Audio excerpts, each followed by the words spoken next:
In 2006, a trophy hunter shot what he thought was a polar bear in the Northwest Territories of the Canadian Arctic. But what he killed instead was something never before documented in the wild. A bear with the white fur of a polar bear, but the long claws, humped back, shallow face, and brown patches of fur like a grizzly. This was definitely not a typical bear. Officials seized the creature, its species unknown and under question. A DNA test was conducted and led them to discover it was neither a grizzly or a polar bear, but a hybrid, with a polar bear mother and a grizzly bear father, the first ever discovered in the wild. And while this hybrid, which is now called a pizzly or a growler, was a rare discovery, it may be just the beginning of an era of these hybrid bears. Since then, sightings of the hybrids have been increasing, with a 2017 study showing 8 hybrids springing from a single female polar bear who mated with 2 grizzly bears. But it's not just the bears. In 1990, a scientist noticed a very strange skull hanging on an Inuit hunter's wall. It looked like neither a beluga whale skull nor a narwhal skull, but something in between. Later genetic analysis would show that the skull belonged to a narwhal-beluga hybrid, the first ever confirmed case. Hybrids are commonly thought of as an interesting anomaly, but besides that, evolutionarily useless. The thinking has always been, even if a hybrid can exist, that's the end of the line, since hybrids themselves are thought to be incapable of producing offspring. But now, scientists are understanding that there's more to the story. And in the current state of the world, experts think we might be entering a new era of hybrid animals. But what benefit can mating across species lines possibly give? What is pushing animals to hybridize? And how is it even possible for animals of different species to mate? Everyone has heard of mules, a mashup of a horse and a donkey, and maybe even ligers, a mix of a tiger and a lion. Hybrids are made when 2 different species interbreed and produce offspring. In vertebrates, it's always been thought to be a rare occurrence. Logically, it seems like different species should not be able to mate because of the very definition of the word species. A widely accepted concept in biology is called the biological species concept. It says that organisms belong to the same species if they can interbreed and produce viable and fertile offspring. Speciation is a gradual process that depends on random mutations to introduce new traits that create a subpopulation better suited for an environment or finding a mate. Eventually, they become isolated, both physically and genetically, due to a diverging genome, resulting in new species that are unable to mate with their ancestors or each other, due to a number of barriers called mechanisms of reproductive isolation. These work in 2 ways. The first is by making it impossible for 2 different species to physically mate. These are prezygotic barriers, meaning they take place before the formation of a zygote, which is the result of a sperm and egg fusing. These include mechanisms like living in different habitats, or having different courtship behaviors, or not having reproductive organs that fit together. The other way reproductive isolation works is by making it impossible for embryos to develop into healthy, fertile adults. These are called post-zygotic barriers and are typically the result of a mismatch of chromosomes. Normally, when 2 animals mate, they each contribute the same number of chromosomes to their offspring. Human cells contain 46 chromosomes, for example, with 23 coming from our mothers and 23 from our fathers. But now let's look at horses and donkeys, which diverged from their common ancestor around 4 million years ago. Donkeys and horses have a major problem if they want to mate. Horses have 64 chromosomes, while donkeys only have 62. When they mate, the mule offspring gets 32 chromosomes from its horse mother, and 31 chromosomes from its donkey dad.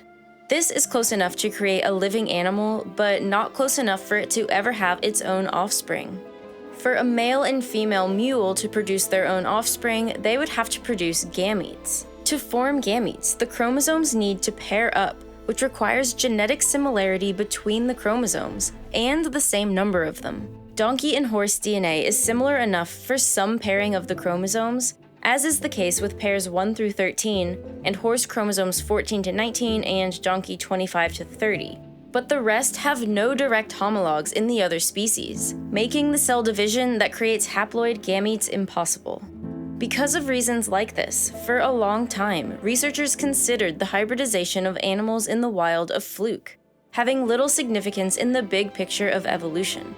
But it turns out, as environments change, the barriers separating species from one another can become less rigid or disappear altogether, opening the door for animals to mate across species lines.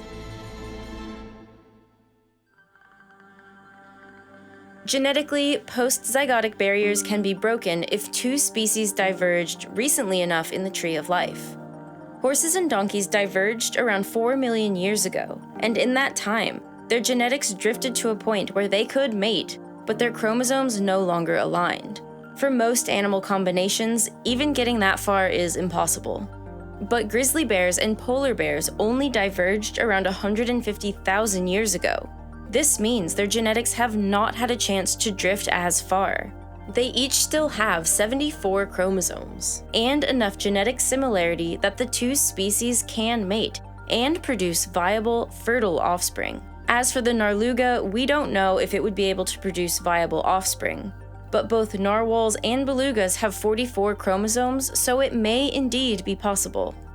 These post-zygotic barriers change on a timescale of hundreds of thousands or millions of years. Pre-zygotic barriers, on the other hand, can change in a relative blink of an eye. The pre-zygotic barriers separating polar bears and brown bears are behavioral isolation and habitat isolation. Grizzlies live on land, and polar bears live on sea ice. Some ice remains year-round in the Arctic, providing vital habitat for wildlife such as seals and polar bears. But sea ice that persists in the Arctic for more than a year has been disappearing rapidly. Since the 70s, when satellite records began, we know that it's been declining at a rate of around 13% per decade. And this is bad news for the polar bears, because the sea ice is a polar bear's hunting ground. When polar bears diverged from brown bears 150,000 years ago, the last ice age was coming to a close. The speciation occurred when a population of brown bears followed retreating ice northward and adapted specifically to their new Arctic home. Their home is disappearing, and they are not well suited to anything else. But with no choice, they are forced south onto land, where they can forage seabird eggs and caribou, albeit not always with much success. And as the polar bears are forced south, grizzlies move north, pushed by increasing human construction and development. These two types of bear are increasingly crossing paths, and the pre-zygotic barriers are beginning to dissolve.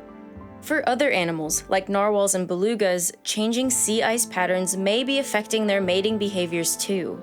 However, both species of whale breed at a time of year when thick sea ice prevents research boats from getting in, so we don't actually know very much about what exact pressures may be spurring the existence of narlugas.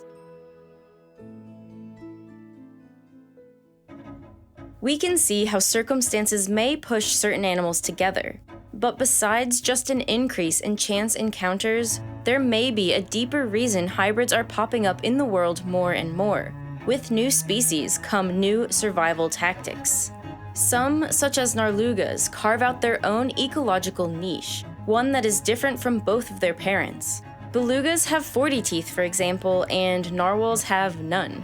Narlugas split the difference with 18. And like a beluga, narlugas have small teeth.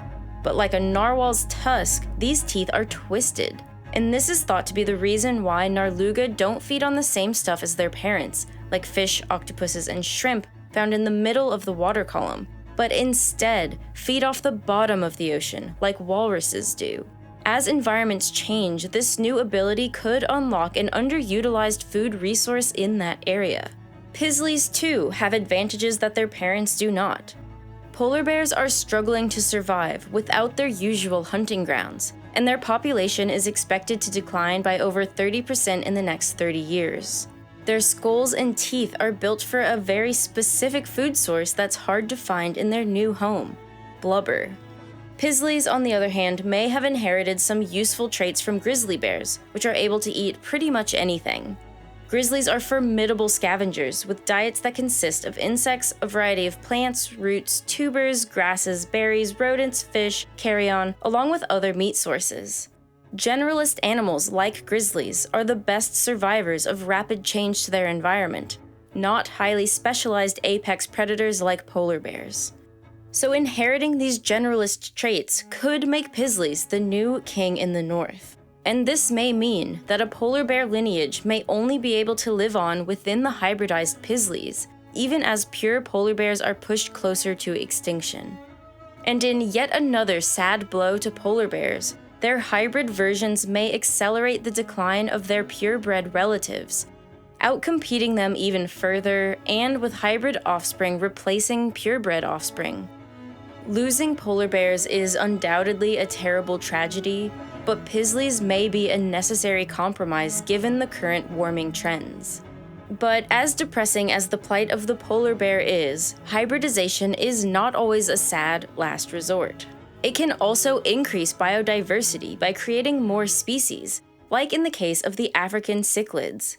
These little fish hybridize like crazy, and when two different species get together, their gene pool gets much larger, allowing for genetic variation among offspring and soon leading to many new species. The classic method of speciation, where a genetic mutation gradually leads to one or two new species over many generations, takes a long time. But hybridization can create new species much faster. In just the 15,000 years since Lake Victoria formed, around 500 new species of cichlids have been created. And hybridization is a part of our past too. Around 60,000 years ago, our ancestors mated with two other now extinct species of humans, Neanderthals and Denisovans. As their offspring continued to mate with our ancestors, their genes have been passed down through each generation to us. Now, in some populations, as much as 2% of DNA comes from Neanderthals, and up to 6% from Denisovans. This translates to hundreds of genes. As scientists continue their investigation into hybrids through fossil records and genetics, the tree of life that we often associate with the evolution of species is looking less and less accurate. Instead, we could picture a web of life, with interbreeding and hybridization occurring throughout the evolutionary process, bringing about new, and at times, improved species. There's always so much happening in the world with climate change, economics, and technology, but in the last few years, I stopped watching or reading the news. It was stressing me out too much to wake up and have people arguing and yelling at me immediately. So to stay in touch with the world, I was waking up and browsing the usual social media platforms to see the latest news. But this too comes with a dose of terribleness, and it's not the best way to start the day. But I still wanted to be able to join in on conversations about what Bitcoin is up to or how Jeff Bezos and company are floating around in space. And the answer I found to start my day and to keep me up to date is Morning Brew. Morning Brew is a completely free, curated newsletter that is delivered straight to your inbox Monday through Sunday. It gets you up to speed on business, finance, and tech in just 5 minutes, without being dry and boring. It's a quick read and one that is witty, relevant, and informative. Just the other day, I got the details about the spaceflight measuring contest between Jeff Bezos and Richard Branson, and learned about the shortest ever recession in US history that happened last year. It's a more healthy, reasonable, and tempered way to wake up. And there's really no reason not to sign up. There's no commitment, and it's completely free. It takes less than 15 seconds to sign up, and doing so helps this channel. So click the link in the description to get started with Morning Brew today. And if you're looking for something else to watch right now, you can watch Real Engineering's latest video about the uncertain future of jet fuel and the end of cheap travel. Or watch this channel's most recent video explaining the science behind the mystery of allergies.